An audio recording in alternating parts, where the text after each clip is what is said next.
nima deb? Xo'p, endi pastiga qoida.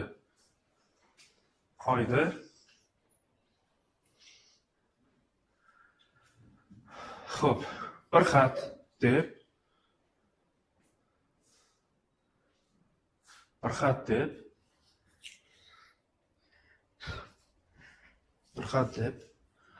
son va harfning ko'paytmasiga aytiladi. Son va harfning ko'paytmasiga aytiladi. Bir xat deb son va harfning ko'paytmasiga aytiladi. Ko'paytma degan so'zni tagiga chizib qo'yasizlar. Qaranglar mana, misol. Nima edi? Bir xat deb son va harfning ko'paytmasi deydi. To'g'rimi? Ixtiyoriy bitta son, misol uchun 2. 2 ko'paytirishimiz kerak a ga mana. Mana shu narsa, ya'ni 2 ko'paytirilgan a bu bir xat. Tushunarli? 2 ko'paytirilgan a. Lekin mana bu ko'paytiruv amali yozilmaydi. Kitobda ham xuddi shunday keladi. Ya'ni 2 ko'paytirib olib tashlaydigan bo'lsak, a ni o'zi qoladi. Shunda 2a. Tushunarli? Misollar hammasi mana shu tartibda beriladi. Ya'ni ko'paytiruv yozilmaydi. Va har doim ko'paytiruv amali bo'lishi kerak. Qo'shilgan, ayrilgan, bo'lingan amallar bo'ladigan bo'lsa, u bir xat hisoblanmaydi. Tushunarli? Har doim son bilan va harfning ko'paytmasi bo'lishi kerak. Misol uchun mana 2 bo'lingan a bo'ladigan bo'lsa, bu bir xat bo'la olmaydi. Tushunarli? 2 bo'lingan a bir xat bo'la olmaydi. Yoki 2 qo'shilgan a bu ham bir xat bo'la olmaydi. 2 ayrilgan a bu ham bir xat bo'la olmaydi. Tushunarli? Bu yerda joylar almashib kelishi ham mumkin. Misol uchun 2a ni a ko'paytirilgan 2 deb yozsak bo'ladi. To'g'rimi? Baribir 3 kere 2 bilan 2 kere 3 ikkalasi bir xil narsa. Natija 6 bo'ladimi ikkala holatda? Xuddi shunaqa. Endi bu yerda a bo'lingan 2 buni. Bu endi boshqa narsa o'zi. A plus 2 bu bir xat bo'la olmaydi. A minus 2 bu ham bir xat bo'la olmaydi. Faqat qaranglar. Mana bu narsa bir xat bo'la oladi. Chunki harf bilan nimani sonni bo'layapmiz. Bundan xulosa qilishimiz mumkin. Ya'ni faqatgina harfni bo'lib bo'lmas ekan. Tushunarli? Harfni bo'lib bo'lmaydi, lekin sonlarni bo'lsa bo'ladi. Bir xat bo'laveradi. Demak, a bo'lingan 2 bu bir xat, lekin 2 bo'lingan a bu bir xat bo'la olmaydi. Tushunarli? Sonni bo'lsa bo'ladi, bir xat bo'ladi. Ya'ni harfni songa bo'lsak bo'ladi. Bu holatda. Bu bir xat. Bir xatni beradi bu. Lekin sonni harfga bo'lib bo'lmaydi. Bu o'sha bir xat bo'la olmaydi. Tushunarli? Bular hammasi algebrik ifoda bo'lib qolaveradi. Tushunarli? Qaranglar, bir xat bo'lishi uchun birinchisi son va harf har doim qanaqa ko'rishi kerak? Ya'ni qanaqa amal bilan kelishi kerak? Ko'paytirilgan bo'lishi kerak.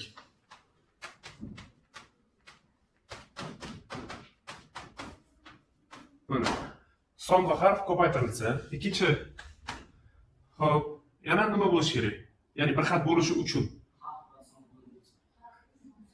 harf bilan son bo'lsa mana. Harfni songa bo'lsak mana. Shunday.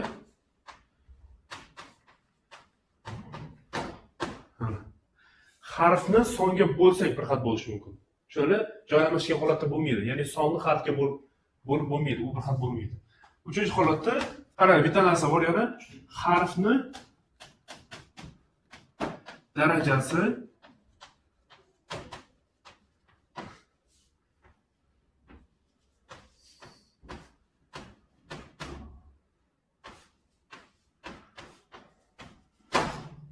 harfni darajasi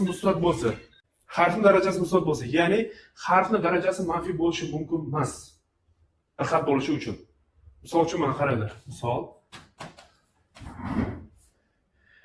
Xo'p, 17 ni ko'paytirishim kerak. Misol uchun mana a ning ikkinchi darajasiga mana, ya'ni a ning kvadratiga. Bu bir xatmi? Bir xatmi? Bir xat. Nega? Chunki son bilan harf ko'paytiryapti. Bu yerda daraja rol o'ynamaydi. Agar u nima bo'lsa, musbat bo'lsa. Tushunarli? 7-darajasi bo'lishi ham mumkin, 12-darajasi bo'lishi ham mumkin, farqi yo'q. Musbat bo'lsa bo'ladi. Lekin 17 ko'paytirilgan minus 2-darajasi bo'ladigan bo'lsa, aniq. Bu o'sha bir xat bo'la olmaydi. Tushunarli? Bu bir xil hisoblanmaydi, chunki manfiy daraja nima edi? A ning -2 darajasi degan nima edi o'zi? 1 taqsim A ning kvadrati bo'lib qoladi, to'g'rimi? Va unga biz nima qilyapmiz? 17 ni ko'paytiryapmiz. Shunda nima bo'ladi? 17 taqsim A ning kvadrati. Bu kelib nimaga keladi? Sonni bo'lyapman nimaga? Harfga. Bu esa bir xil bo'lmaydi. Tushunarli? Harfni songa bo'lishimiz mumkin, lekin sonni bo'lmaydi. Tushunarli? Nega misol bo'lishi kerakligi? Chunki mahraj tushib qoladi, mahraj tushib qoladi, mahraj tushib qolsa u bo'lib aylanib ketadi. Tushunarlimi? Mana shunaqa. Va son qanaqa bo'lishi farqi yo'q. Mana bu butun son bo'lishi mumkin, o'nli kasr bo'lishi mumkin. Misol uchun mana 0.2 ko'paytirilgan b bo'lsa, bu bir xatmi? Bir xat. Chunki nima qilyapmiz? Ko'paytiryapmiz buni. Yoki mana manba hosilga keladigan bo'lsak, 0.2 degan bu nima degan? 1 taqsim 2 deganimi? Va 1 ni ko'paytirish kerak bo'lga. b taqsim 2 bo'ladi. Biz hozir nima qilyapmiz? Harfni songa bo'lyapmiz. Harfni songa bo'lyapmiz buni. b taqsim 2. Bu esa nimaga? Bir xil bo'la oladi. Tushunarli? Ya'ni sonimiz mahrajda turishi mumkin. Tushunarli? O'nli kasr ko'rinishda kelishi mumkin. Yoki mana bunga o'xshab oddiy kasr ko'rinishda kelishi mumkin. Tushunarli? Lekin mana bu ko'rinishda kelishi mumkin emas. 1 taqsim 5. 1 taqsim 5 bo'ladi. 2 dan 2 ni yozib qo'ydim. 1 taqsim 5 bo'ladi bu. Va qaranglar, yana bitta narsa. Mana bu songa harfga ko'paytirilgan son, ya'ni harfni oldida kelgan son, bu koeffitsient deyiladi.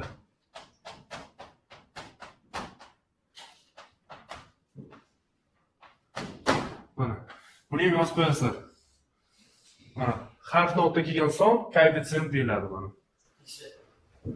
Yo'q, unaqa narsa yo'q. Nima ekan? Koeffitsiyentni nimaligi men tushuntirib o'tish shart emas. Harfni oldidagi songa koeffitsiyent deyiladi. Bo'ldi. Nima?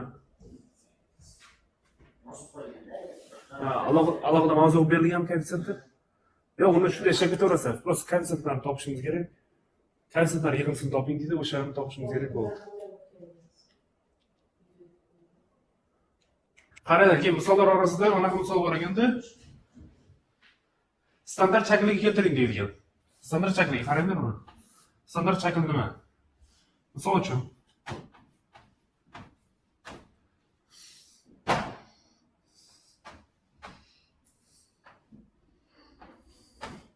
mana bunaqa misol berilsa, mana 0.1 ABC bu bir xat, to'g'rimi? Ko'paytirilgan 100 CD. Standart shakliga keltiring deyilgan mana shuni. Standart shakliga keltirish degani bu mana shuni hisoblab qo'yishimiz kerak bo'ldi. Ya'ni orada ko'paytiruv bormi? O'sha ko'paytirib qo'yishimiz kerak. Ko'paytirganda koeffitsient bilan koeffitsiyentni ko'paytiramiz, harflar bilan harflarni ko'paytirib qo'yamiz, bo'ldi. Tushunarlimi? Demak, 0.1 ga ko'paytirsak 100 ni necha bo'ladi? 10 bo'ladi. Va davomida endi mana bu harflarni ko'paytirishimiz kerak. A, B, S. S'ga S'ni ko'paytirsak nima bo'ladi? Kvadrat bo'ladi. Ko'paytirgan nima? Dni o'zi bo'ladi. Ko'paytirib yozilmaydi dedik buni. Demak, mana shunday standart shakli 10 A, B, S kvadrat B ga teng bo'ladi ekan. Tushunarlimi standart shakl nimaligi? Prosta ko'paytirib qo'yilgani bo'ldi. Harfga ko'paytiriladigan son o'sha koeffitsient deyiladi, bo'ldi. Oddiy hammasi. Tak, keyingi mana o'tamiz endi. Tak, o'xshash xatlar bor, o'xshash xatlarni ko'p xatlarda o'tamiz endi.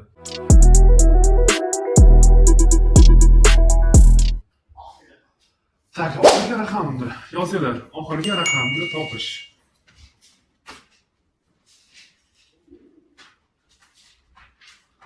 Yo'q, qiyin emas. Oxirgi raqam nima degan? Misol uchun, qarang. Aytaylik 17 ning 289 darajasini topishim, 17 ning 289 darajasi berilgan va mana shu sonning eng oxirgi raqamini topishimiz kerak. bu nechadir xonali son bo'lib ketadi, to'g'rimi? Bu degani 17 ni o'ziga 289 marta ko'paytirib chiqishimiz kerak. 17 ko'paytirgan 17 ko'paytirgan 17 deb va eng oxirgi natija chiqqan paytda oxirgi raqam necha bo'ladi? O'shani topishimiz kerak bo'ladi. Shunday qilinish kerak bo'lgan ish aslida shunaqa bo'lishi kerak. Lekin buni hozir osonroq yo'lga qo'yamiz. Qaranglar. Birinchi amal takrorlanishlar soni topishimiz kerak. Takrorlanishlar soni.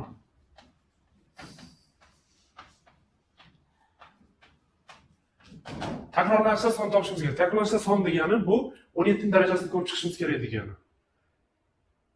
Hozir tushuntiraman, qaranglar. Xo'p. 17 ning birinchi darajasi necha bilan tugaydi? Bizga necha bo'lishi qiziq emas, necha bilan tugashi qiziq. Tushunali? Chunki bizga oxirgi raqamni topishimiz kerak. Nechaga teng bo'ladi deb so'ralmagan. Tushunali? Necha bilan tugaydi? 7 bilan tugaydi. 17 ning kvadrati necha bilan tugaydi? Buni topish uchun. Mana 17 ning kvadrati, to'g'rimi? Kvadratdan oldin birinchi daraja bo'ladi. O'shaning oxirgi raqami necha bilan tugadi? 7 mi? Va mana shu 7 ni, mana ya'ni oxirgi raqamni mana bu songa ko'paytirishimiz kerak. Bundan oldingi songa. Necha bo'ladi? 9 bo'ladi. 17 ning kubi 63 bo'lsa 3 bo'ladi, to'g'rimi? 17 ning 4-darajasi necha bo'ladi? 1. 17 ning 5-darajasi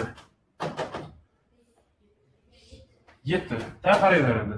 Keyingisi necha bo'ladi? Keyingi 9 bo'ladi. 3 1. O'sha ko'ryapsizlar, o'sha. Nima bo'lib ketadi, qaranglar. 7 9 3 1. 7 9 3 1. Ya'ni mana shu oxirgi raqamlar takrorlanib kelyapti. To'g'rimi? 7 9 3 1. Keyingisi 7 9 3 1 bo'lib ketyapti. Tushunarli, takrorlanishi soni degan. Demak, nechtadan takrorlanib kelyapti? 7 9 3 1. 1 2 3 4. 4 degan. Demak, takrorlanishi soni nechta ekan? 4 ta bo'lyapti mana. Tushunarli? Endi ikkinchi amal ham bu yoqqa yozib qo'yaman. Ikkinchi amal. Xo'p, ikkinchi amal qoldiqni aniqlashimiz kerak bo'ladi. Qoldiq topishimiz kerak.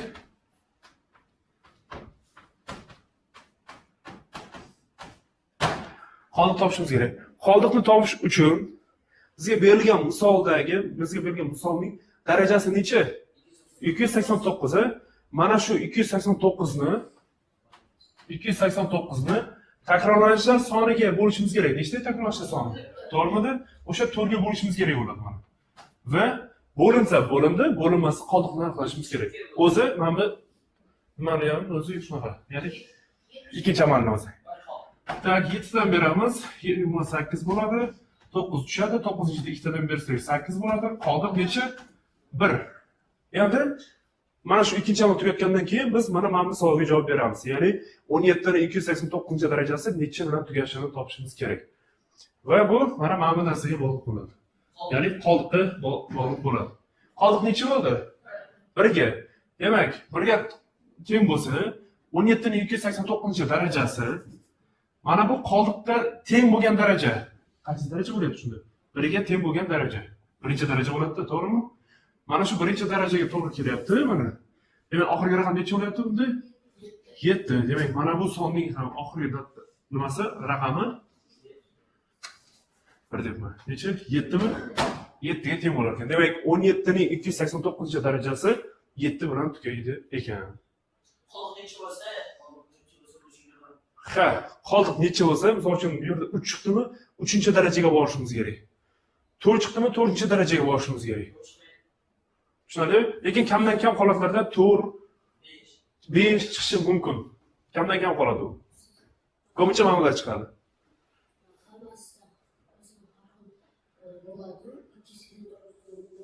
Boshqa son bo'lsa, boshqa son bo'lishimiz kerak bo'ldi.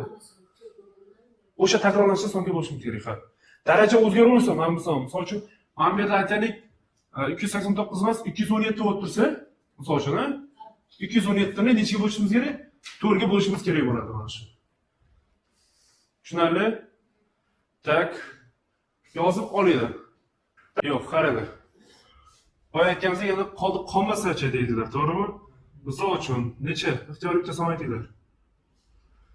Demak, to'rtxonali sonlar menga ixtiyoriy to'rtxonali son. 480. Necha? 2480 deb yozaman o'sha. 480. Yo, 80 84 mi? 84 mana. O'sha nechinchi darajasini hisoblaylik. Tak. 1024-darajasini hisoblaymiz buni. 2484 ni 1024-darajasi hisoblashimiz kerak. Xo'p, birinchi marta olishimiz kerak edi.